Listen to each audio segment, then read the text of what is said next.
하나님 말씀 봅니다. 구약성경 욥기 39장 1절에서 4절의 말씀까지입니다. 1절을 먼저 읽겠습니다. 산 염소가 새끼친을 치는 때를 내가 아느냐? 암사슴이 새끼 낳는 것을 내가 본 적이 있느냐? 그것이 몇 달 만에 만삭되는지 아느냐? 그 낳을 때를 아느냐? 그것들은 몸을 구부리고 새끼를 낳으니 그 괴로움이 지나가고 그 새끼는 강하여져서 빈들에서 크다가 나간 후에는 다시 돌아오지 아니하느니라. 아멘. 오늘의 우리가 읽었던 말씀 가운데서 11절의 말씀을 함께 읽고 전하겠습니다. 그것이 힘이 세다고 내가 그것을 의지하겠느냐? 내 수고를 그것에게 맡기겠느냐? 아멘. 우리는 6월 25일부터 지금까지 욥기를 통하여 설교해 왔습니다. 제목은 정체성 찾는 것이었습니다. 나 자신이죠. 마치 Who I am, 내 자신, 내 본질입니다. 이것을 찾지 못하고 출발을 하면 마치 등을 준비했는데 이 밝은 것은 있는데 밝히는 것은 있는데 기름을 준비 못해서 결국은 누락되어지는 인생이 되어지는 것입니다. 그래서 정체성을 밝혀야 한다라는 것이 지금까지 6주 동안 해왔던 설교였습니다. 그리고 오늘 이제 그 결론에 이르게 됩니다.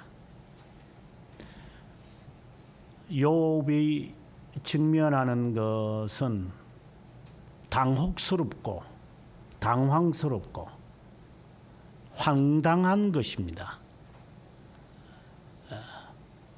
그래서 그는 하나님 앞에 질문을 던집니다. 제가 죄인인 것을 인정합니다. 그러면 그 다음에 우리가 기대하는 것은 회복입니다. 하나님, 제가 회개했으니까 이제 본래의 제 자리로 있게 해주세요 라고 하는 것이 일반적인 간구의 모습입니다. 그것은 욥하고 거리가 먼 정체성을 찾아가는 과정입니다. 그렇게 하지 마십시오. 환난을 당혹스러운 황당한 일을 직면했을 때 내 죄를 깨달았기 때문에 내가 하지 말아야지 라고 하면서 하나님, 제가 깨달았으니까 이제 본래 모습으로 합시다. 이것은 인간과 인간의 대화입니다. 내가 잘못했어. 미안해. 그 다음에 꼭 요구하는 것은 본래로 돌아가자는 거죠. 이것은 인간에게는 하십시오. 하나님에게는 하지 마십시오. 그 다음에 욥은 그 다음에 단계로 넘어갑니다. 죄 때문에 하나님이 허락하신 것이 맞고 또 제 잘못을 내가 깨달았습니다. 그런데 하나님, 잘못을 했는데도 잘 살아가는 사람이 세상에 많지 않습니까? 나쁜 놈이 너무 많습니다. 그런데 왜 그리 잘 됩니까? 그것은 제가 아는 하나님이 아닌 것 같습니다. 이 문제에 대한 답을 그는 찾고자 합니다. 말하는 질문을 하는 이 욥이나 그것에 대해서 대답을 하는 친구들도 너가 바라는 그 하나님은 이런 분이잖아요. 그런데 이런 일에 대해서는 하나님은 간과합니까? 모른 채 하십니까? 라고 하는 하나님의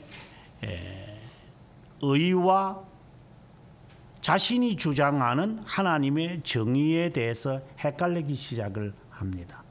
무엇이 옳은 겁니까, 하나님? 제가 믿는 하나님이 맞습니까?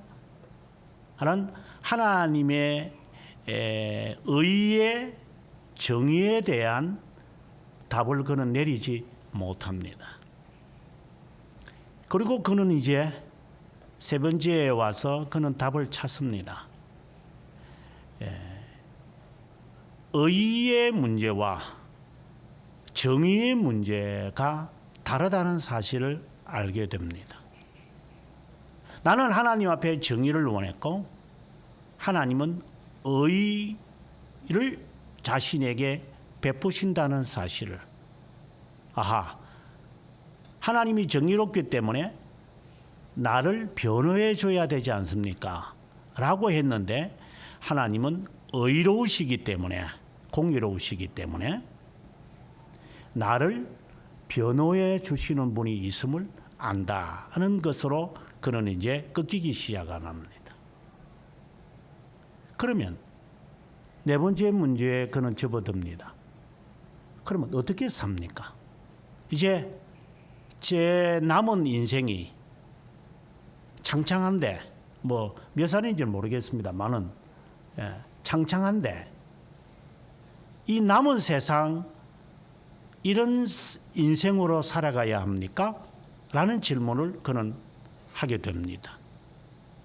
과거에 저도 제 몸에 악창이 나가지고 이 피부염에 고통을 겪은 10대 되기 전에 경험이 있습니다. 내 평생 이 짓을 하며 살아야 됩니까? 쉽게 말한다면. 온몸에 이게 흔대가 난 이 상황 속에서 살아가야 합니까? 라고 하는 막막한 거예요, 실제로. 이제 제가 뭘 해야 됩니까, 이제? 그때 그는 깨닫게 됩니다. 하나님이 보호자도 되시는구나. 나를 구원하셨으면, 딜리버 하셨으면, 세이브도 하시는구나. 그래서 하나님을 의지하면서 살아가야 한다. 라는 답을 찾습니다. 그러니까 환경의 변화에 대해서는 그는 크게 관심이 없었던 것 같습니다. 그 다음 단계에 그는 접어듭니다. 이 고통의 답은 죄 때문에 이루어진 것일 수 있겠지만 구원을 받기 위해서 하나님이 나에게 준 것이 아니라 구원된 자로서 견인해서 주어지는 것이구나. 그러면 내가 고쳐야 하는구나. 삶의 이 구성을 바꾸어야 되겠구나 라는 것입니다. 그것이 지난주에 제가 설교했던 것처럼 이제 우리의 삶을 개혁시켜 가야 한다. 아예 터전 자체를 바꿔라. 그러나 이것이 목적이어서는 안 된다. 무슨 말이냐면 구원받기 위해서 이렇게 목적이 이끄는 삶이 되어서는 안 된다. 승리했기 때문에 구원을 받았기에 받은 자로서 삶을 바꿔라. 만약에 목적을 위해서 내가 이렇게 한다면 그것은 아르미니우스파가 될 것이다. 그렇지 않고 하나님의 자녀로서의 삶을 살아야 할 것이다. 그렇다면 하나님의 의로운 뜻이 무엇인지 파악해야 합니다. 그런데 죄에서부터 건져지는 고통보다도 견인해서 당하는 고통이 훨씬 어렵습니다. 왜? 구원은 그저 받은 거잖아요. 내가 그냥 받은 거예요. 마치 내가 태어났을 때 고통을 갖고 태어났습니까? 우리가 자라가면서 고통스럽다 하면서 우리는 인생 살지 않았습니다. 이제 나중에 결혼을 하고 자녀를 낳고 나니까 인생이 정말 이렇게 힘들게 되어져 가는구나. 그때 깨달은 거잖아요. 그전에는 우리가 못 깨닫습니다. 그래서 내가 이제 바르게 살아야 되겠다. 마치 견인에 있는 것처럼 내가 이제 바른 삶을 살아야 되겠다. 그래서 여자와 여성과 어머니는 다르다. 아직까지 미완성곡이다. 멋있긴 멋있겠지. 미완성이니까. 그러나 너는 아무것도 아니다.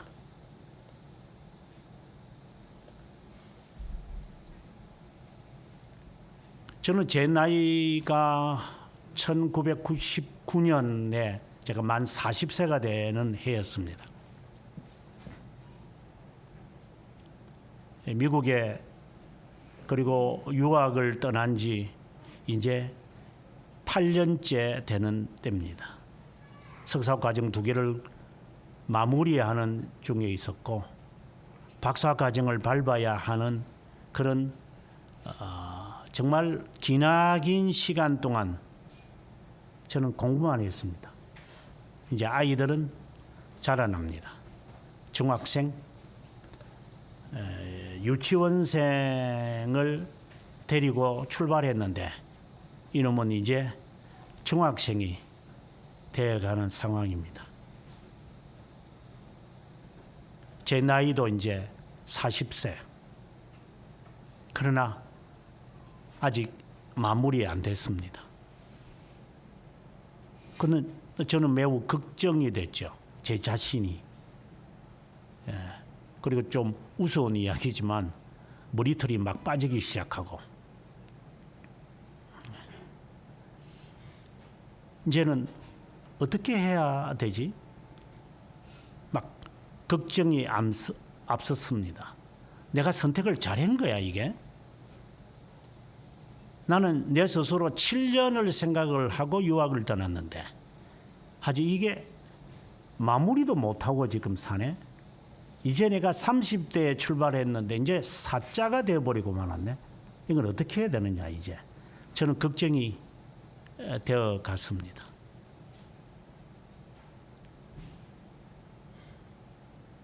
막막한 거죠.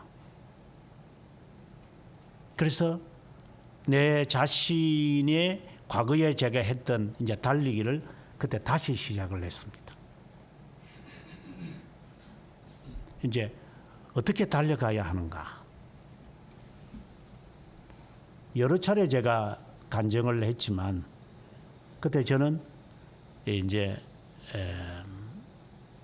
로만 가톨릭 학교에 가서 라틴어를 배우는 시간이었고 가을이었습니다. 그래서 운전을 하고 찬송을 들으면서 이제 가는 도중에 마음이 너무 힘들었습니다.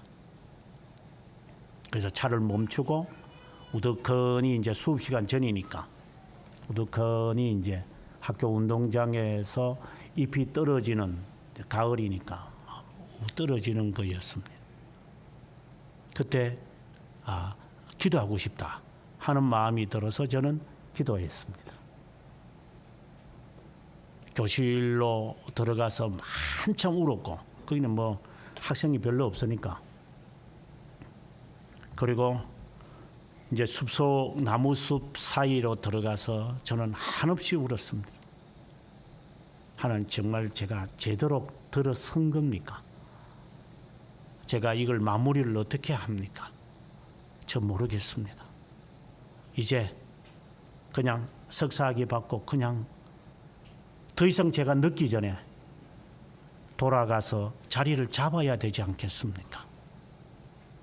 40 넘은 목사를 원하지 않을 거니까 하나님 어떻게 하는 것이 제가 바른 길인지 저는 모르겠습니다.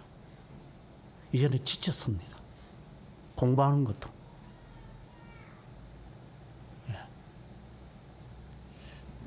40살까지 공부만 했는데 22년 동안 저는 공부만 했습니다.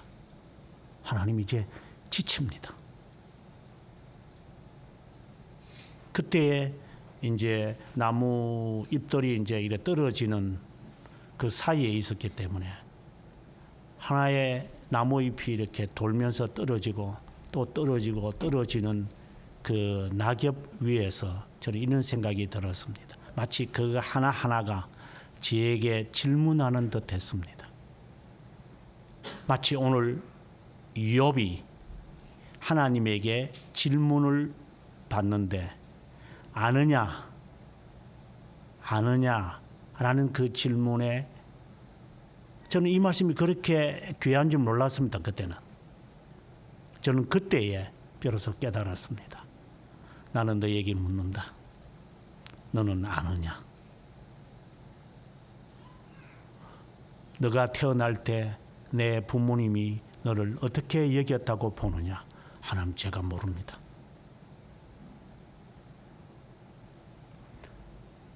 여러 가지 상황들을 하나님이 저에게 기억시키면서 질문을 던지는데 저는 대답을 못했습니다. 그러면 끝으로 묻는다. 질문하지 마라. 이대로 진행하는 거다.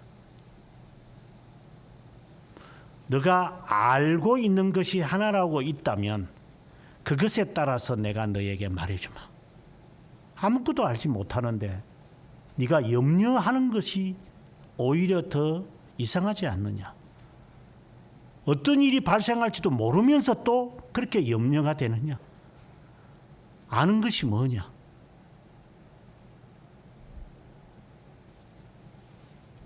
저는 매우 어렵습니다. 한편으로 보면 애통이라는 단어가 적절했습니다.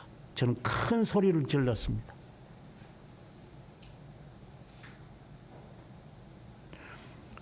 오늘 본문에서 제목이 나는 모릅니다 라는 설교 제목입니다. 이것은 실존적인 질문이었습니다. 나는 모릅니다. 38절부터 이제 하나님은 욥에게 임재하셔서 그에게 하나님 자신을 현현합니다. 하나님은 두 가지의 현현의 메시지를 전해줍니다. 오늘 저희가 본문을 39장 읽었습니다마는 38장부터 시작해서 39장 전체까지가 그 첫 번째 이야기입니다. 두 번째 이야기가 40장 1절에 보면 또 욥에게 일러 말씀하시되 두 번째 이야기입니다. 이것이 41장 마지막 34절까지 갑니다. 두 가지의 두 메시지를 하나님이 전합니다. 이는 성격이 다릅니다. 그리고 40장 3절, 4절, 5절에서 첫 번째 메시지를 들은 욥이 이렇게 고백합니다. 보소서 나는 비천하오니 무엇이라 주께 대답하리이까. 손으로 내 입을 가릴 뿐이로소이다. 내가 한 번 말하게 사온즉 다시는 더 대답하지 않겠나이다. 이것이 그의 첫 번째 하나님의 메시지, 신탁이라고 해야 될지 하나님의 설교라고 해야 될지 어떤 그 메시지에 그는 이렇게 고백을 합니다. 그 다음에 두 번째 메시지를 듣고 난 다음 42장 1절부터 그는 이렇게 대답을 합니다. 결정적인 이야기가 3절에 가서 무지한 말로 이치를 가리는 자가 누구니까. 나는 깨닫지도 못한 일을 말하였고 스스로 알 수도 없고 헤아리기도 어려운 일을 말하였나이다. 5절에 내가 주께 대하여 귀로 듣기만 하였사오나 이제는 눈으로 주를 배움나이다. 이것이 두 번째 메시지의 내용입니다. 38장과 39장 오늘 우리가 읽었던 이 말씀은 마치 우리가 칭의와 같은 회개를 말한다면 생명에 이르는 회개를 말합니다. 그리고 40장 이제 6절부터 하나님이 두 번째 말씀하시는 것은 견인에 해당되어지는 거룩함을 이루어가는 회개 측면에서 말한다면 참된 회개를 말합니다. 측면이 다릅니다. 그러면 앞에 첫 번째 메시지가 무엇인지 두 번째 메시지가 무엇인지를 파악하면 하나님의 이 전체 메시지가 그에게 무엇으로 와 닿는지 알게 되어집니다. 먼저 38장 1절과 40장 6절의 이 말씀은 같은 내용입니다. 하나님이 폭풍우 가운데 임재합니다. 그리고 40장 6절에도 하나님이 두 번째 메시지를 선포하실 때도 여호와께서 폭풍우 가운데 욥에게 일러 말씀하시되 38장 3절에서는 대장부처럼 허리를 묶어라 너가 대답하라 이렇게 말씀하신 것처럼 40장 7절에 가서 너는 대장부처럼 허리를 묶고 내가 묻겠으니 너는 대답하라 이 말씀입니다. 같은 내용의 말씀입니다. 이 말씀의 의미가 뭘까? 폭풍우 가운데 하나님이 임재합니다. 이건 하나님의 임재의 모습입니다. 폭풍우입니다. 이것은 언약을 말하는 겁니다. 하나님이 이스라엘 백성들하고 언약을 맺으실 때 하나님은 폭풍우 가운데 천둥 소리 가운데 임재하십니다. 나중에 사도 요한이 요한계시록 1장에서 하나님 우편에 계시는 그리스도를 만나 뵐 때 표현해 보면 천둥 소리와 폭포 소리를 그는 접합니다. 이건 하나님의 임재를 말하면서 하나님의 임재라는 것은 하나님의 자녀에게 자신을 현현하는 겁니다. 다시 말한다면 하나님의 자녀가 아닌 자에게는 하나님이 천둥 소리로 임해도 못 알아먹습니다. 사도 바울을 보십시오. 빛으로 임하고 주님이 그 가운데 임재했지만 주위 사람들은 모릅니다. 그냥 큰 소리가 났습니다. 이거밖에 모릅니다. 우리들 가운데도 하나님의 자녀라면 하나님의 임재를 체험합니다. 당신이 아직 하나님의 임재를 체험하지 않았다면 당신은 아직 중생을 경험하지 않은 겁니다. 하나님의 선택된 자인지 아닌지는 저는 모릅니다. 성령 하나님께서 영혼에서 당신을 중생시켰는지 중생시키지 않았는지 저는 모릅니다. 헛다리 잡고 있다가 나중에 가서 지옥에 갈 수도 있을 겁니다. 그건 저는 모릅니다. 그러나 반드시 하나님의 임재를 체험할 겁니다. 너는 내 것이다.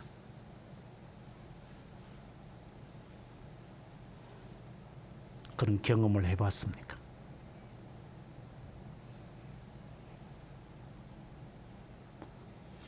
그런 경험을 했다면 이제 욥의 첫 번째 메시지에 대한 반응을 통해 하나님이 어떤 메시지를 그에게 전하는지 이제 우리는 들어갈 준비가 된 겁니다. 하나님의 임재를 한번 체험하기를 원하십니까? 체험했습니까? 제가 볼 때 제 판단은 별로 중요하지 않습니다. 하지만 염려스러워서 하는 말입니다.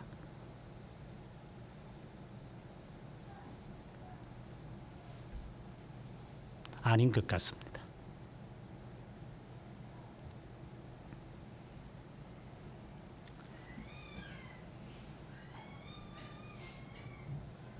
생명에 이르는 회개의 측면이라고 제가 했는데 첫 번째 메시지가 이는 중생을 경험하는 것이라 그랬어요. 40장에서 그는 4절에 나는 비천하고 무엇이라 주께 대답하겠습니까? 자신의 이 비참함, 더럽다. 정말 더러운 거구나 내가. 그것을 여러분 뼈저리 느껴본 적이 있습니까? 그렇지 않은 사람은 겸손이라는 단계는 멀리 간 겁니다. 하나님 앞에 대굴대굴 구부러 봤습니까? 죄 때문에. 나중에는 콧물이 물론 이거는 이제 현상적인 이야기를 하기 때문에 좀 문제성이 있겠지만 콧물이 나와서 나중에는 이 머리가 아플 정도로 여러분이 이 코가 그렇게 내 속에 많은 줄 여러분 한번 체험해 봤었습니까? 울어도 마음에 이게 마음이 찢어지는 이것. 왜 이렇게 못됐는지, 왜 이렇게 더러운지, 왜 이렇게 추한지, 세상에 가장 더러운 게 나구나. 하나님, 나를 위해서 살지 않겠습니다. 모든 영광 하나님은 다 가져가시고 당신이 지금 저를 죽여도 지옥에 보내셔도 저는 두말하지 않겠습니다. 하나님, 미안합니다. 죄송합니다. 송구합니다.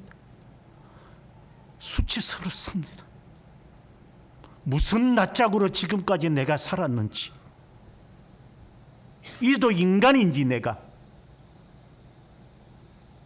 돼지 새끼보다도 못한 게 먹는 것에는 그렇게 밝히며 입는 것에는 그렇게 관심을 갖는 원숭인지 나는 가장 더러운 존재입니다. 하나님, 저는 어디에 기대해야 할지 모르겠습니다. 하나님, 정말 제 존재가 무가치합니다. 라고 하는 가장 밑바닥에 있는 자 고백해 봤습니까? 그런데 이런 행동을 합니까? 하나님을 거짓말하는 자로 만드는 겁니까? 그런 경험을 했다고 자기가 기억합니까? 앙리 백송이 하는 말이 그가 쓴 물질과 기억이라는 최고의 책이겠지만 사람은 자기가 본 것을 자기는 기억한다라고 이야기하지만 아니다.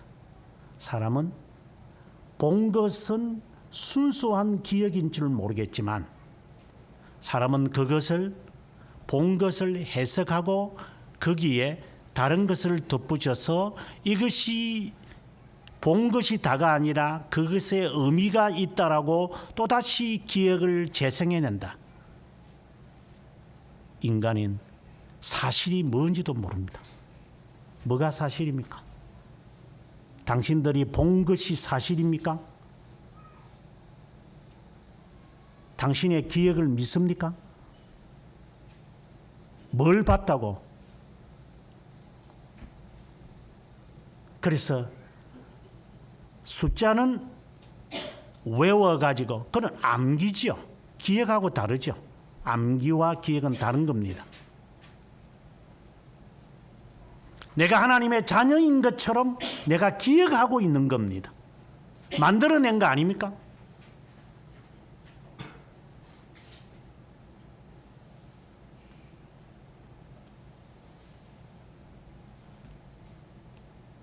내가 하나님께 중생된 자라고 자기가 자기를 가상으로 만들어 놓은 거 아닙니까?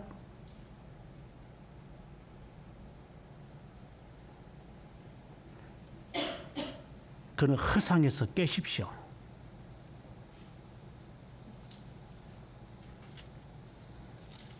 하나님은 그에게 너는 언약 백성이다라는 것을 그에게 알리시기 위해 폭풍우 가운데 임했다.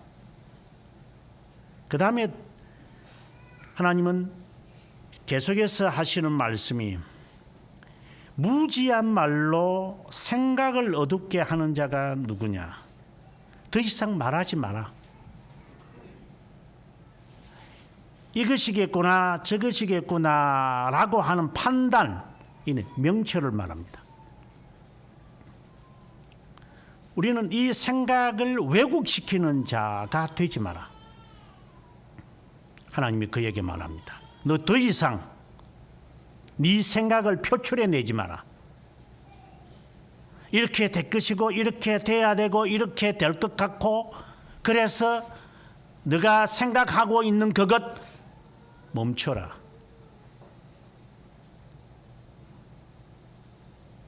저는 이따금씩 호흡을 멈춰보는 어릴 때부터 해왔습니다. 1분을 내가 견디어냈는지 저는 2분은 못 넘긴 것 같아요.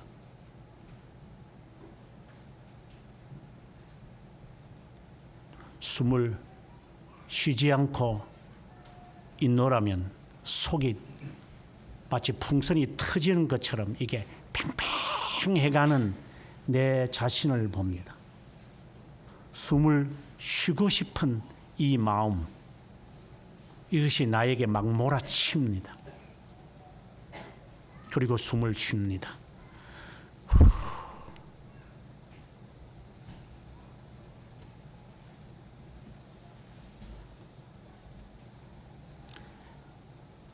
여러분 안 해봤을 겁니다.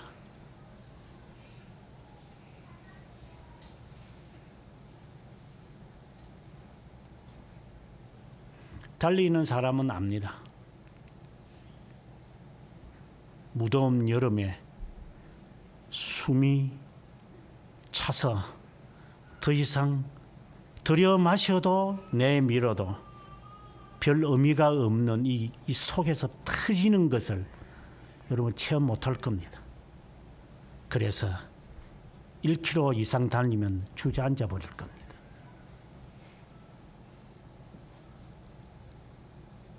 한마디로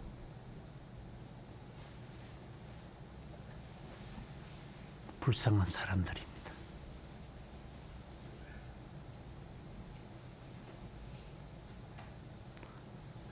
육체적으로 이 숨이 가쁘다는 것을 못 이기는 당신이 하나님 앞에서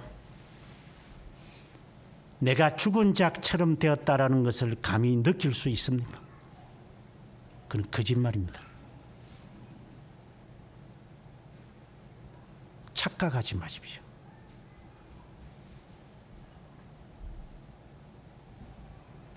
그래서 하나님은 3절에 대장부처럼 허리를 묶고 내가 묻는 것에 대답해라 라고 합니다. 왜 대장부처럼 허리를 묶으라고 하느냐? 너가 감당치 못할 거니까 배에 단단히 너는 허리를 동이라. 너는 아마 까무러칠 거다.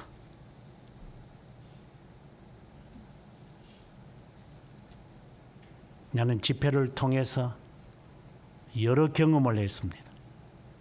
사람들이 까무러치는 것을 저는 봤습니다.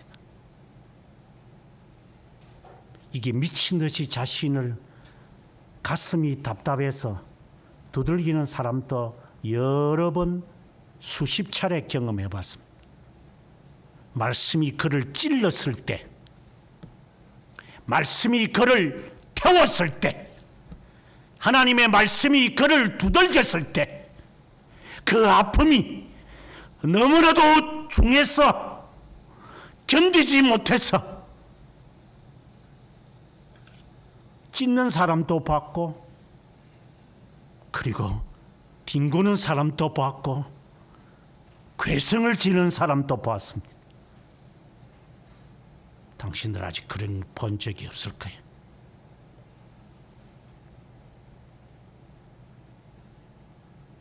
교만에 가득 차서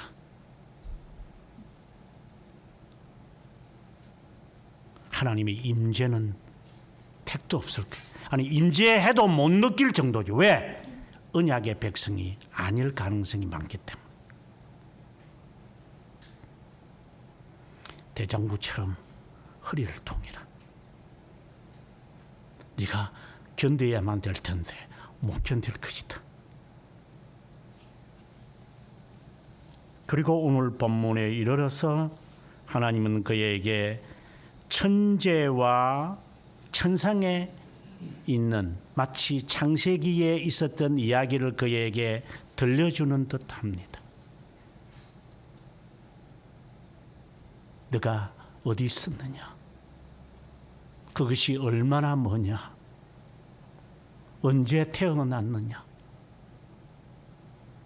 왜 낙타는 알을 놓고 그냥 들판에 내놓느냐? 그러면 다른 동물이 그를 품도록 하게 하느냐? 이유를 아느냐? 모릅니다, 하나님. 그럼 뭘 아느냐니까? 뭘 아는데 이것이 될 거다, 이렇게 될 거다고, 이렇게 풀려질 거라고 생각을 해서 하나님에게 도전을 합니까? 이렇게 잔머리를 굴립니까? 수치스럽지 않습니까?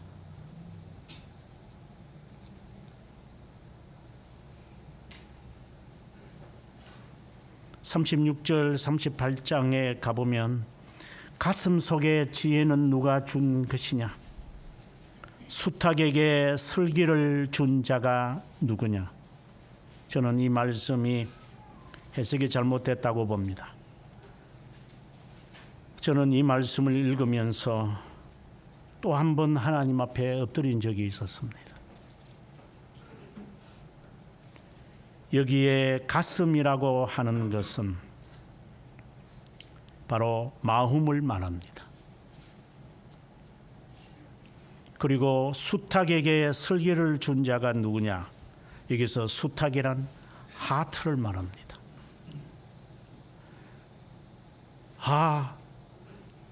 이 영의 기능을 이야기하는 겁니다.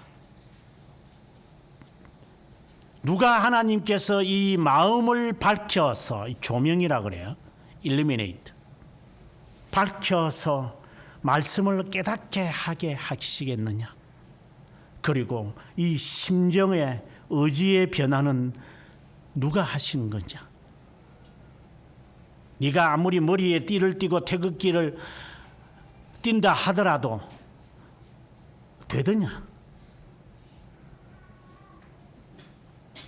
사람을 중생시킨 자는 누구냐? 36절의 말씀이 그것을 말하는 겁니다. 누가 사람을 변화시켰느냐? 누가 지혜로 구름의 수를 세겠느냐? 하나님의 창조자이신 영원성을 네가 어떻게 깨달을 수 있겠느냐? 이 이야기입니다. 네가 뭔데 나에 대해서 철학적 논의를 하느냐? 이런저렇게 보지 않습니까? 라고 이야기를 우리가 저도 그렇게 말을 많이 합니다. 근데 그것이 깨달아지더냐? 누구를 하나님이 변화시키겠느냐? 창조자 하나님이 그를 바뀌는 분은 누구냐? 하나님이 아니더냐? 네 어미가 너를 변화시키냐? 네가 네 자식을 낳을 때 네가 낳게 한 것이 있느냐? 자식이라도 네가 낳게 했느냐? 자라갈 때 네가 그 아이가 어떻게 될 것을 알고 키우느냐? 너 자신의 개종도 모르고 네가 낳았다라고 하는 이 자식도 네가 마음대로 안 되는데 창조자 하나님에 대해서 네가 함부로 말을 하느냐? 너는 너의 정의를 이야기했다. 하나님, 악한 자는 왜 벌 안 내리시고 의인에게 하나님이 왜 벌을 내립니까? 네가 그렇게 말해도 되느냐?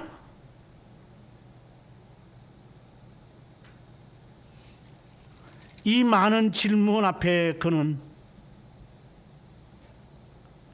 다리에 힘을 쓰지 못하고 푹 하고 그는 앉아버리고 맙니다. 차라리 하나님 죽겠습니다. 나에 대해서 함부로 말하지 마라. 이 경험을 해보셨습니까? 내가 할 수 있는 것은 주님 말씀하시면 순종하겠습니다. 그 외에는 저는 없습니다. 이러한 고백이 진정한 고백인지,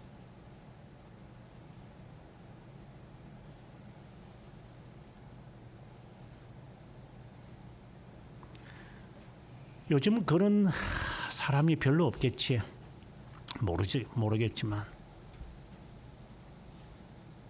과거에는 이제 무식하면 용감하다고, 과거에는 철학 기도를 자주 했어요.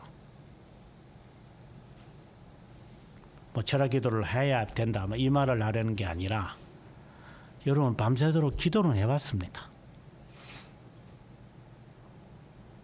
몇 날 해봤습니까?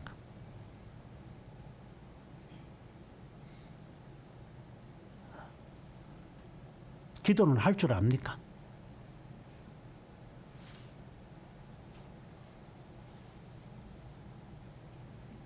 뭘 알고 우리가 살아갑니까? 뭘 아는 겁니까? 아무것도 모릅니다. 그냥 주어지는 것도 닥치는 대로 살아갑니다. 언젠가 이 말도 했죠. 전신 거울 보면서 좀 살아라. 손거울 보지 말고 네 몸뚱아리도 제대로 봐라. 네가 어떻게 생겼는지 좀 제대로 보고 살아라. 옷을 속내만 좀 입고 그냥 팬티만 딱 입고 한번 네 몸을 한번 봐라. 네가 어떻게 생겼는지. 이게 뻥 넣고 옷 입는 거 이거 폼 재지 말고 이거.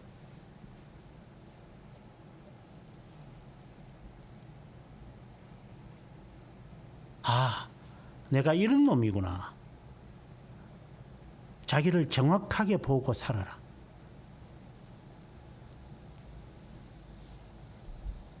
그래서 카카오톡에 얼굴 내밀 때 자연 찍지 말고 네 얼굴이나 제대로 내놔라. 엉뚱한 사진 보고 즐기지 말고 너를 보게끔 만들어라.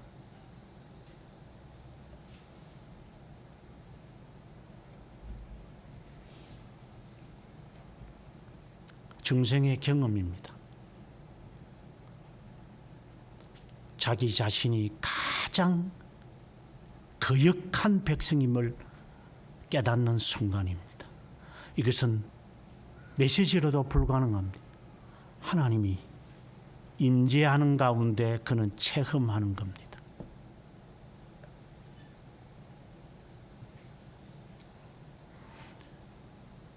이것이 여러분들에게 있기를 원한다면 욥의 고민에 들어가셔야 할 겁니다. 진지하게 들어가셔서 하나님이 비로소 임한 게 아니라 늘 곁에 있으면서 나에게 말씀하신 것, 하나님 이제야 제가 내어놓습니다. 마치 조지 와필드의 설교를 듣고 욕심쟁이였던 프랭클린이 주머니 속에 구리 동전을 내놓다가 그 다음에는 그 메시지를 계속해서 들으면서 사무실에 앉아서 듣다가 이제 문을 열고 그의 메시지를 들으면서 은전을 내어놓고 사무실에서 나와서 군중 속에서 그의 설교를 들으면서 그가 가지고 있는 모든 금전을 다 쏟아내는 것처럼 이런 경험입니다. 중생의 경험을 말하는 겁니다. 주님 외에는 나에게는 없습니다. 가장 추한 자, 자기를 내세우려는 것에 대한 이 두려움. 하나님, 다시 말합니다. 미안합니다. 죄송합니다. 송구합니다. 부끄럽습니다. 다시는 이 수치를 제가 스스로가 자성 잡아가지 않겠습니다.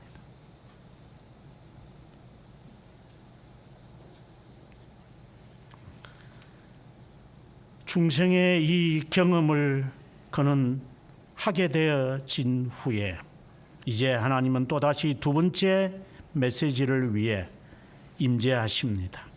그것이 40장 6절에 와서 동일하게 폭풍 우 가운데 욥에게 일러 말씀하시되 언약입니다. 언약 백성을 깨닫게 합니다. 7절에 가서 너는 대장부처럼 허리를 묶어라. 다시 내가 물을 테니 대답해 보아라. 너가 내 공의를 부인하느냐? 내 의를 세우려고 나를 악하다고 하느냐? 네가 천둥소리를 내겠느냐? 라고 서론을 이야기하시며 이제 두 동물을 이야기합니다. 하나의 동물의 이름은 15절에 나오는 베헤못이라고 하는 동물이고 또 하나는 41장에 가보면 리워야단이라고 하는 동물을 말합니다. 베헤못, 쉽게 말하면 하마 생각하시면 됩니다. 하마. 그리고 리워야단 하면 악어 생각하시면 됩니다. 하나님은 이 두 동물에 대한 이야기를 계속해서 그에게 말합니다. 왜냐? 베헤못은 식물을 먹는 동물입니다. 덩치는 엄청나게 큰데 하마를 생각하시면 됩니다. 굉장히 착하죠.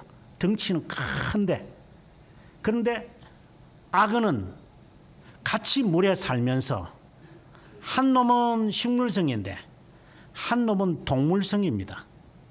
그게 악어입니다. 레비아탄입니다. 그럼 이것은 각각 무엇을 상징하느냐? 베헤모트라고 하는 것은 식물성을 의미하기 때문에 땅에 기는 것을 땅에 있는 것, 나는 것을 먹는 겁니다. 리워야단은 돌아다니는 것을 그냥 마구잡이로 먹습니다. 그냥 껍데기도 필요 없습니다. 그냥 와자와자 그냥 삶아서 삼키면 그냥 그거 그냥 되는 겁니다. 지보다 큰 놈도 먹습니다. 그러나 베헤모트는 안 그렇습니다. 베헤모트는 이 세상의 이 문화를 이야기합니다. 세상. 너무나도 쉽게 받아들일 수 있는 것들입니다. 주기도문을 우리가 주로 외우는데 그 마지막 주기도문의 내용이 이제 6번째 청원, 루터파에서는 7개 청원이 있다 이렇게 이야기를 하는데 별로 관심이 없고 6번째 청원에 보면은 유혹에 빠지지 않게 해주시고 그리고 악에서부터 건져내 달라 이렇게 말합니다. 그렇게 말하면서 대교리 문답도 그렇고 하이델베르그도 그렇고 악의 삼총사를 말합니다. 이게 영의 그 적, 삼적이 있다 이 말이야. 삼적. 그것이 하나는 사탄이고 하나는 세상이고 또 하나는 육체라고 하는 겁니다. 지금 여기서 말하는 베헤모트는 바로 육체를 말하는 것이고 리워야단은 이 셋 가운데서 이 권력자에 해당되어지는 것입니다. 그래서 사탄과 그 다음에 이 세상을 누가 좌지우지합니까? 리워야단입니다. 어쩔 수 없이 아니 내가 뭐 어떻게 뭐 할 수 있는 것도 아니고 뭐 누가 이렇게 하는데요. 이게 세력입니다. 이것을 왜 주님께서 이 두 동물을 말씀하시느냐 하면 너가 중생의 경험을 해서 자신이 비참하고 정말 주님 뜻대로 살겠다고 그렇게 네가 결의하고 결심하고 결정하다 하더라도 이 두 동물이 맞서고 있을 것이다.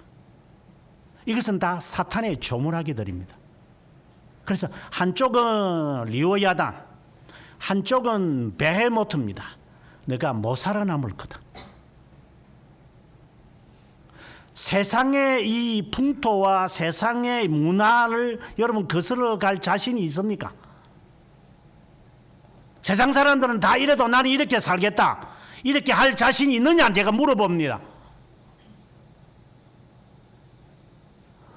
이 세상 사람들이 다 이렇게 해야 된다라고 이야기하지만 나는 이렇게 살아갈 겁니다 라는 그런 배짱이 있느냐?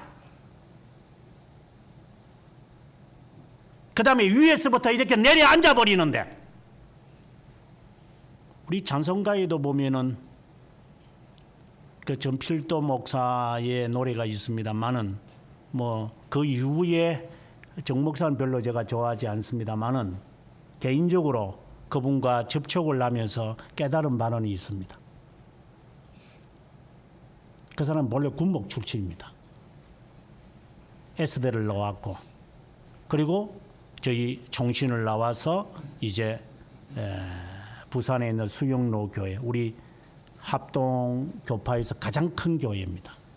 제가 거기에 물론 그분은 이제 떠나가시고 이제 그 후임이 하는 교회 가서 이제 후임 일대 가서 제가 집회를 인도한 적이 있습니다. 그 목사님하고 이제 어린 지금부터 한 40년 훨씬 전의 이야기입니다. 여러분 세상에 없는 사람들이 많죠 지금 여기. 그때 그분에서 개인적으로 이야기 들은 것이 몇 가지 있습니다. 그 중에 하나입니다. 자기가 군목 시기에 그때는 박통 시절입니다. 이렇게 사단장하고 같이 이렇게 식사를 하면은 술을 이렇게 폭탄주 같은 술을 마십니다. 그럼 술 마시자면 술 마셔야 됩니다. 군목들 그런 애들이 꽤 있거든요. 근데 이게 술을 안 마시는 거예요, 이제 이게. 그러니까 그때 당시는 뭐 바로 죽여도 되니까. 그래서 총을 겨누고 사단장이 머리에 총을 갖다 댄 거죠. 이 새끼 죽인다. 상관이 명령하면 뭐든지 하는 거야 임마. 안 마셔? 하고 장전했습니다. 잡아당겼죠. 안 마시면 5세 동안에 안 마시면 너 죽는 줄 알아. 근데 이 사람은 버텨냅니다. 안 마십니다. 이 새끼 이거 미친놈 아니야? 안 마십니다. 이 새끼 이거 미친 거구만 이게. 그리고 5초가 지났습니다. 근데 총을 쏘았습니다. 근데 그것은 알이 없는 걸 쏘았습니다. 뜨끔했겠죠. 여러분 그런 자신이 있습니까?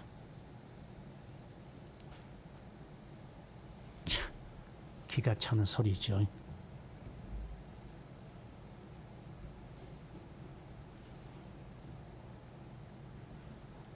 나를 죽여도 좋은데 내 신앙은 제가 타협하지 않을 겁니다.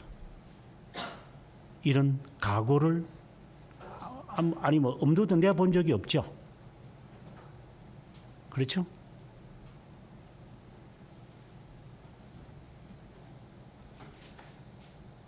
그 점에서 저는 그분을 존경합니다.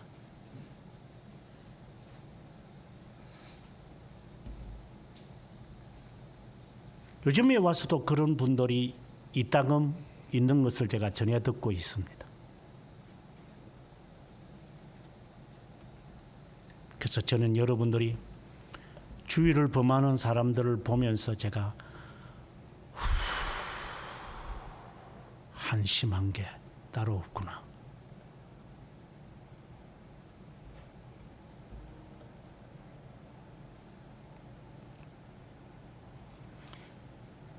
리워야타 무시무시한 겁니다. 칼로도 잘 찔리지 않는 그것이 덤벼올 때 당신은 어떻게 합니까?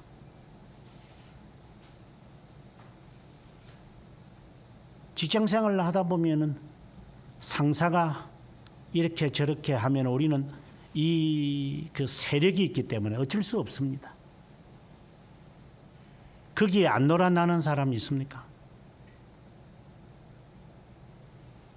그리고 세상의 풍조, 베헤모트, 이 세상의 풍조에 뭐 세상이 다 그런 거 아니에요? 라고 하면서 할 겁니다. 틀림없습니다. 네가 하고 싶은 거지 세상 핑계 대고 있어요. 다들 그렇게 해서 하는 건데요. 이렇게 이야기들을 하지 지가 하고 싶어서 세상이 뭐래도 내가 하고 싶어서 하는 거예요. 그냥 이런 이야기를 하는 거지. 하나님의 뜻에 따라서 제가 양심의 거역이 되기 때문에 제가 하고 하지 않겠습니다. 라고 해본 적은 있습니까? 견인의 삶이 그렇게 쉬운 줄 압니까? 40일을 40년 동안 만드신다면 이게 보통 일입니까? 이게 낙엽처럼 우두둑 하고 다 떨어져 나갈 겁니다. 살아남을 것 같습니까? 한번 살아남아 보십시오.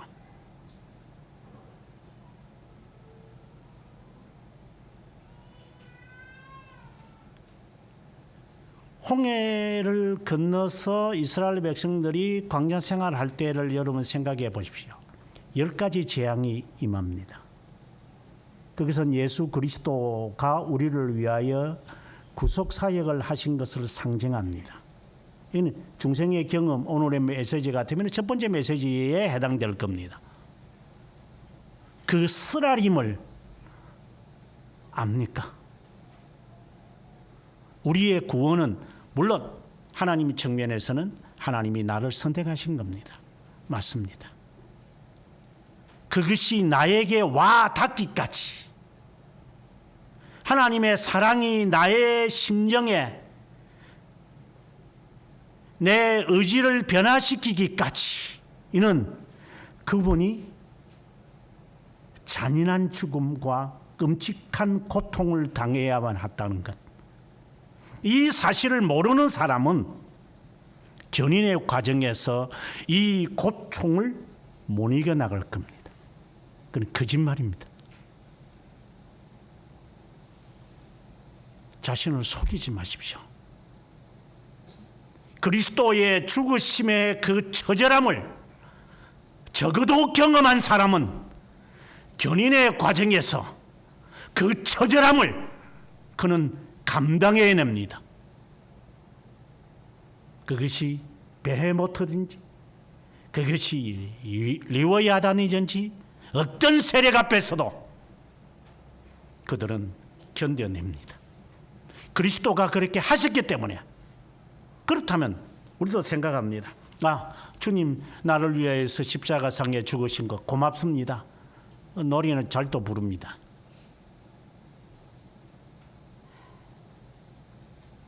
그래서 주님 뜻대로 살겠습니다 하고 여러 방편들을 합니다. 이렇게 흉내를 내겠죠. 새로운 교회 같으면은 교회 중심으로 살아야 되니까 교회 근처 왔습니다. 성경을 읽어야 되니까 성경을 읽을 겁니다. 그 다음에 또 참여해야 되니까 참여할 겁니다. 그것을 자기가 내면에서 일어난 것이니까 그는 저도 모르고 자신도 모를 수 있습니다. 그 다음에 단계, 이제 드러난 것은 견인의 과정에서 드러나는 겁니다. 이제 거룩함을 이루어가는 겁니다. 40년 걸립니다. 구속 사역은 10번의 재앙으로 끝낼 수 있지만 견인은 40년 평생입니다. 지금 못하는 사람이 40년을 한다고요? 물론 할 수 있죠. 하나님이 하시면 그 핑계 삼아가지고 오늘 내가 하고 싶은 것을 합리화시킵니까?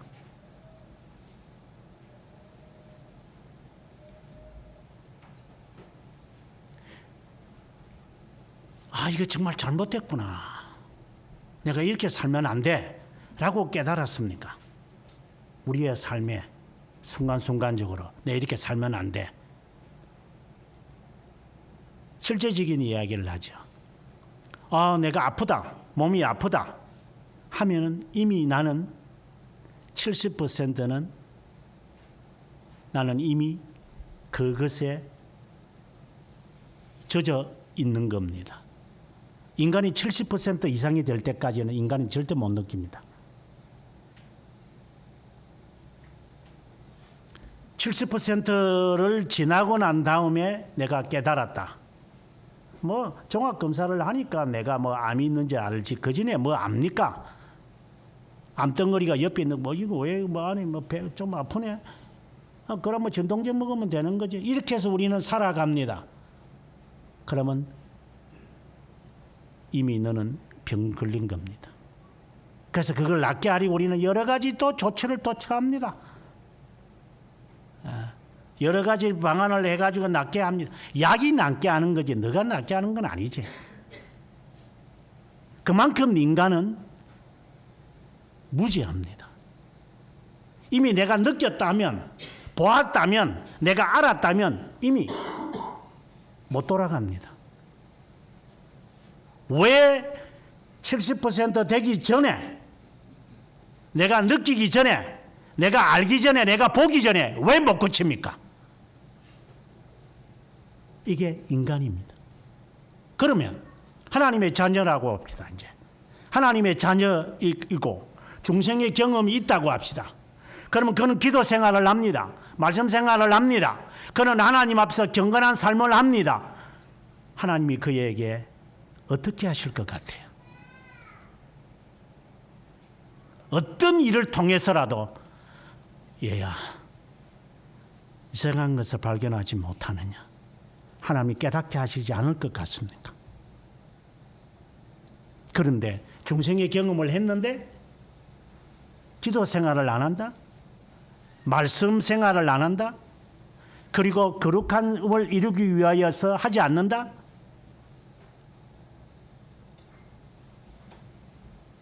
그는 자기를 속이고 다른 사람을 속이는 겁니다.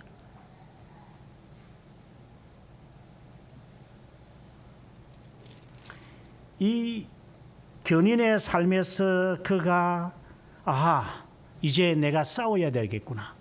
리오야단 세력 앞에 그리고 베헤모트와 같은 이 문화에서 내가 견뎌내야 되겠구나 라고 하고 난 다음 이제 그는 42장에 이르러서 이제 하나님 앞에 두 번째로 임재를 경험하고 하나님 앞에 고백합니다. 주여 못하실 것이 없으시오니 무슨 계획이나 못 이루어질 것이 없는 줄 압니다. 무지한 말로 이치를 가리는 자가 누굽니까? 저는 깨닫지도 못한 일을 말했고 스스로 알 수도 없고 헤아리기도 어려운 말을 했습니다. 6절에 티끌과 제 가운데서 회개합니다. 제가 했던 것을 주워 담습니다. 견인은 주워 담는 시간입니다. 네가 뿌린 씨앗을 네가 한번 주워 담아봐라.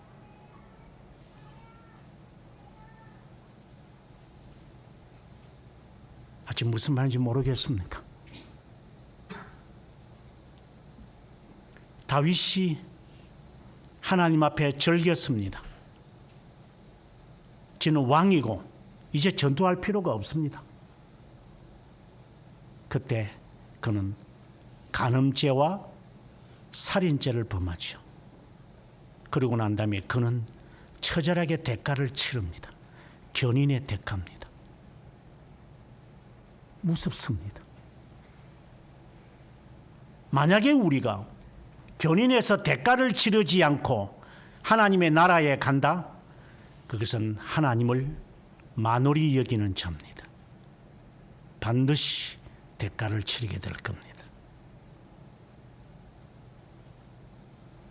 네가 자녀에 대해서 이렇게 했다면 그것에 대한 대가를 반드시 네가 책임질 겁니다. 네가 처녀 때 어떤 행동을 했는지, 네가 술을 처마시든지 맥주를 처마시든지 담배를 피웠든지 무엇인지 몰래 했다면 그것에 대한 대가를 네 자녀를 통하여 네가 톡톡히 받을 거다.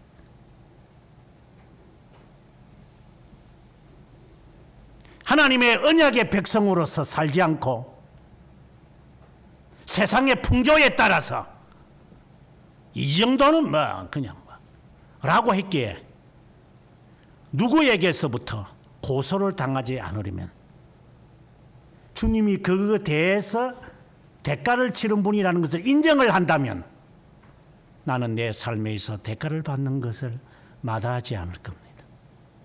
하나님은 욥에게 그 이야기를 하는 겁니다. 내가 죄가 있어서 네가 이 형벌을 받는 것은 아니다. 경고다. 그 다음에 이야기입니다. 하나님이 나에게 벌을 내리시거나 대가를 치르게 하실 때 제가 어떻게 빠져나올 수 있습니까? 그것은 하나님에 대한 것을 아는 것에 있는 겁니다. 아니면 하나님을 아는 게 이 정도 하면 아는 게 아니야. 삶 속에서 하나님이 나에게 하시는 것을 여러분 느껴본 적이 있습니까? 아서라, 그만해라. 꼭 신비주의자 같죠? 맞습니다. 신비적인 요소가 있습니다. 하나님, 못 견디겠습니다. 하지 마라. 해야 합니까? 해라. 해야 한다. 이러한 대화 속에서 자신은 위험에 있는 리워야당과 세속의 물길을 대변하는 베헤못을 피해 살아갈 수 있습니다. 물론 우리가 자충우돌합니다. 우리 모두가 실수할 수밖에 없습니다. 그때는 그것에 대한 대가를 받는 거고, 아으십시오. 조심하십시오. 정결한 자만이 하나님 앞에 설 수 있습니다. 그 정결한 것은 그리스도의 보혈로 씻어졌다, 그리스도의 공로를 신뢰한다, 그리스도와 함께 살고 죽는 것을 의미하는 겁니다. 손가락 깎다 가지 않고 주님을 믿는다고 하는 자가 이신칭의로 하나님 앞에 설 것 같습니까? 그는 오늘에 있는 말씀처럼 깨닫지도 못한 일을 스스로 알지도 없고 헤아리지도 어려운 말을 내가 함부로 내깔렸습니다. 고백록을 보면 아구스티누스가 어릴 때부터 시작한 이야기를 그는 하나하나 곱씹어 봅니다. 그는 수년에 걸쳐서 곱씹어 봅니다. 저는 여러분들에게 수차례 말합니다. 당신 자신의 오늘을 잊어버리지 않기 위해 기록으로 남겨놔라. 지나치지 마라. 오늘. 그래서 책임 있는 삶을 살아라. 다른 말로 하면 게으르지 마라 이 말입니다. 해야 할 일이 있으니 해라. 하지 않을 일을 하지 마라. 무척 어렵습니다. 자기 자신을 지배하는 것만큼 그리스도의 구속의 사역을 처절하게 느낀 자는 이것을 해냅니다. 하나님, 내 자신을 죽입니다. 내 자신의 급제를 제가 벗겨냅니다. 아픕니다. 하지만 중생의 경험을 한 자는 이것을 감당해냅니다. 그리고 6절에 가서 그러므로 내가 스스로 거두어드리고 티끌과 재 가운데서 회개합니다. 티끌과 재. 아주 극단의 겸손을 말합니다.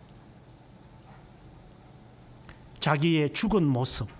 보통 전쟁터에 갈 때 그 미 대륙의 그 사람들이 이 얼굴에 이렇게 화장을 하고 일합니다.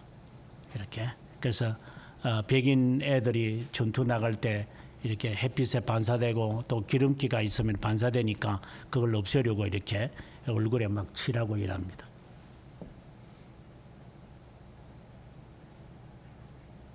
그래서 또 햇빛에 안 끄시려고 막 다 칠하고 이렇게 하죠.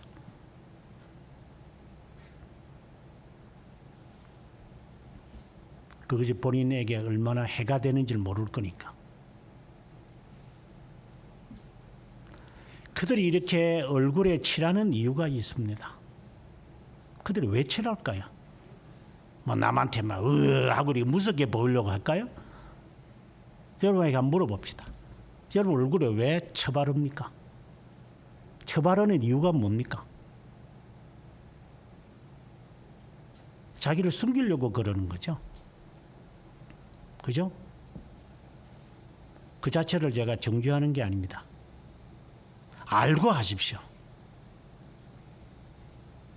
왜 자기를 속이려고 그럽니까?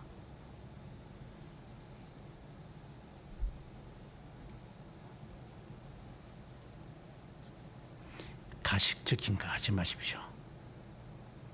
알고 하십시오. 인디언들이 이것을 바라는 이유는 그들을 우리가 이렇게 영화나 실제로 보면 그들은 굉장히 용감합니다. 그런데 죽음도 모릅니다. 죽는 것을 영웅으로 여깁니다. 바이킹도 그렇고. 그들이 이렇게 얼굴에 바르는 이유는 자기의 죽음의 모습을 감추기 위함입니다. 자기의 죽은 모습을 자기가 보고 전쟁터에 나옵니다. 자기는 살아 돌아오지 않겠다라고 하는 겁니다. 저는 하나님의 백성은 적어도 생존하기 위해 자신을 칠하시기 바랍니다. 하나님, 오늘도 제가 하나님의 자녀로 생존했습니다. 제가 어느 사람에게 이런 말을 했습니다. 이게 티끌모아 태산인데 실제로 그렇고 무엇이냐면 영어를 잘하기 위해서 우리는 뭐 유학을 가서 저 같은 경우도 하도 안 되니까 그때는 만약에 제가 지금 같아서 유튜브와 같은 지금처럼 있다면 저는 영국 안 갔을 것 같아요. 가야 할 이유가 없으니까. 그때는 영어를 들을 수 있는 길은 딱 하나밖에 FKN 외에는 없으니까. 영어 테이프도 거의 없었어요. 이제 영국 가려고 하니까 그때서 이제 그 웅임인가 뭐 어디서 뭐 만든 그 테이프가 지금도 저희 집에 있습니다만은 그 수십 년 된 거죠. 한 30년 된 건데 그거 있습니다만은 그 전에는 영어를 배울 수 있는 들을 수 있는 기회가 없어요. 그래서 어쩔 수 없이 저는 제가 유학을 간 것이에요. 근데 지금처럼 이렇게 흔히 빠졌는데 불어를 배우려고 그래도 기초부터 다 공짜, 이게 다 공짜잖아요. 다 공짜. 그래도 못해요. 우리는. 독일어도 그래요. 흔한 게 독일어예요. 그냥. 그것도 못해요. 영어는 더 많고.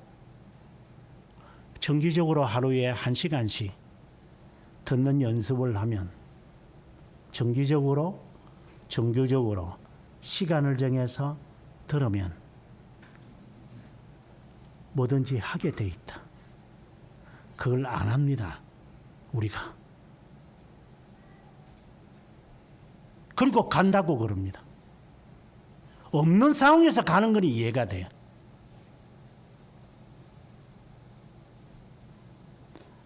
우리는 얼마나 이 세력에 의해서 자기 자신을 패망시키는지 자신을 돌아보기를 바랍니다. 그 돌아볼 때에 그리스도가 나를 위하여 어떻게 했는지를 정확하게 기억하십시오. 그래야 견뎌낼 수 있을 겁니다. 그렇지 않고 그냥 의식적으로만 주님 나를 사랑하시니까 이렇게 하시겠지. 그렇게 하지 마십시오. 장난치지 마십시오. 인생은 장난이 아닙니다. 시험의 대상도 아닙니다. 도박도 아닙니다. 실제적입니다. 하나님의 법을 어기면서까지 하지 마십시오. 그러나 안 믿는 자는 그렇게 삽니다. 나중에 그 대가를 어떻게 감당하시려고 그렇게 뻔뻔스럽게 우리가 살아갑니까? 하나님의 자녀가 아니라면 지옥에 보낼 거니까 하나님이 벌을 안 내리신다고 그러겠습니다.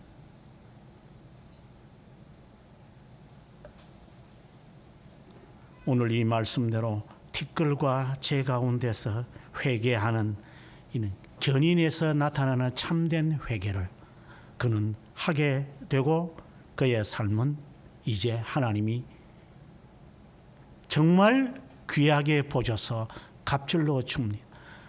욥은 그걸 원하지 않습니다. 이거로서 그는 만족합니다. 목적을 갖지 마십시오. 이렇게 예상하지 마십시오. 내가 이렇게 봉사하면 하나님이 이렇게 하시겠지 하지 마십시오. 그저 일용할 양식을 구하십시오. 이틀분 구하지 말고 썩어버립니다. 주일 되면 하나님께서 2배로 줄 거니까 순종하는 마음으로 2배를 거두십시오. 일상적 삶과 주일의 삶을 동일하게 보지 마십시오. 구별하여 사십시오.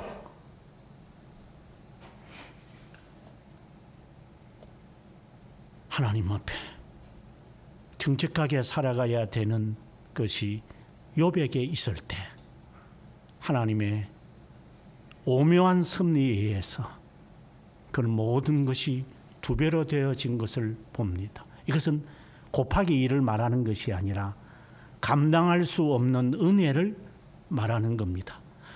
이제 나에게도 이렇게 인고를 끝나고 나면은 하나님께서 이렇게 복을 주실 것이다 생각하지 마십시오. 그거 생각하지 마십시오. 그저 순종하십시오. 은혜 받은 것으로 족하십시오. 보상을 예상하지 마십시오.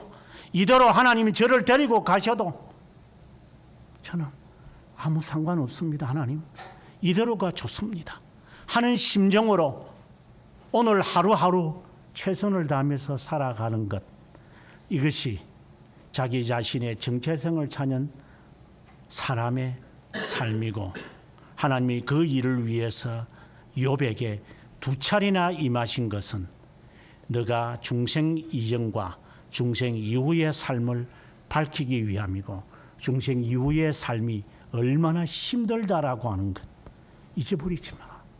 쉽지 않을 거다. 그냥 쉽게 된다고 생각하지 마라. 싸워야 할 거다라는 것을 말하기 위해 주님은 두 번째 임재하셔서 우리의 삶에 나타나는 것은 우리의 삶 속에서 하나님은 두 번째 임하실 겁니다. 이 길로 가라. 이 길로 가라. 네가 처음을 기억하지 못할 거니까 두 번째, 이것은 우리들의 삶 속에서 일어나는 것을 말합니다. 그때마다 굴복하십시오. 하나님 앞에. 그러면 주님이 인도하실 겁니다.